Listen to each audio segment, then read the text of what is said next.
On a pas mal parlé de la hausse des prix dans les épiceries au cours de la dernière année. Audrey, à quel point c'est rendu cher. T'évalues, là, je sais pas si t'es comme moi, mais on met nos choses sur le tapis, là, puis là, on se dit, je pense que j'en ai pour tel prix. Et c'est toujours 50, 60 de plus. C'est toujours plus haut. Et les chiffres nous donnent raison, là, ça a vraiment augmenté. Les prix de certains aliments qui ont explosé, même certains de plus de 50 en un an au Québec, Marianne, et c'est beaucoup plus que l'inflation qui était à 3,17 %.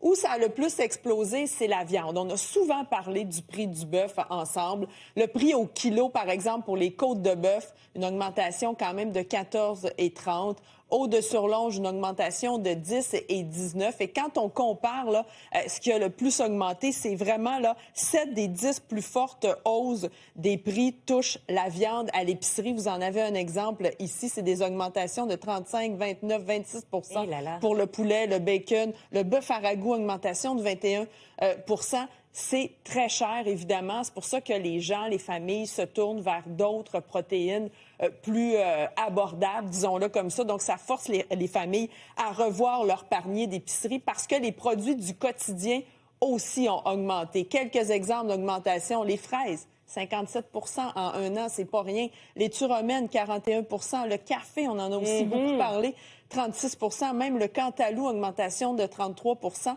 Et quand on regarde les hausses au kilo, là, pour ce qui est des produits du quotidien, comme la farine, l'huile, par exemple, les amandes, le jus d'orange, c'est toutes des grosses augmentations. Donc, c'est sûr que c'est pas évident pour les familles en ce moment. Et ça sera pas mieux en 2026, parce qu'en 2026, on évaluait, c'est le rapport d'Alousie qui est fait chaque année à l'Université d'Alousie. 2025, on disait que pour une famille de 4, sur un an d'épicerie, c'est à peu près 16 577 $. On va dépasser le 17 500 $ en 2026. Donc, c'est pas terminé, ces hausses-là des prix en épicerie. C'est pour ça que les applications comme les applications Too Good To Go, par exemple, Liquidation Marie, les épiceries à bon marché, on en parle beaucoup, notamment à l'émission À vos affaires, Food Hero également. Ça, c'est de plus en plus populaire. Ça permet d'économiser. Food Hero, souvent, là, c'est du 30 % d'économie. Il y a des familles qui économisent des milliers de dollars annuellement. Donc ça gagne en popularité, tout ça. Et sinon, comment ça se passe sur les marchés boursiers, là? Est-ce que les investisseurs ont le sourire ou pas aujourd'hui? Le sourire, oui, parce que les principaux indices de la Bourse de New York aujourd'hui sont dans le vert, sont en hausse. C'est en raison de l'annonce notamment d'NVIDIA hier de développer davantage, de produire davantage de nouvelles puces. Vous voyez les indices boursiers qui sont au vert à la droite de l'écran en ce moment.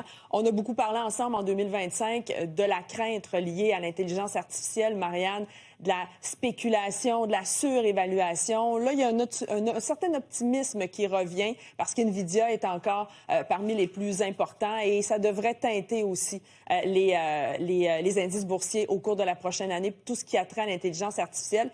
Et ça va bouger aussi à la bourse cette semaine parce qu'il y a des indices économiques aux États-Unis qui sont attendus, des indicateurs économiques, notamment les chiffres sur l'emploi vendredi. Tu es là pour surveiller ça pour nous. Absolument. Merci, Audrey. Au revoir.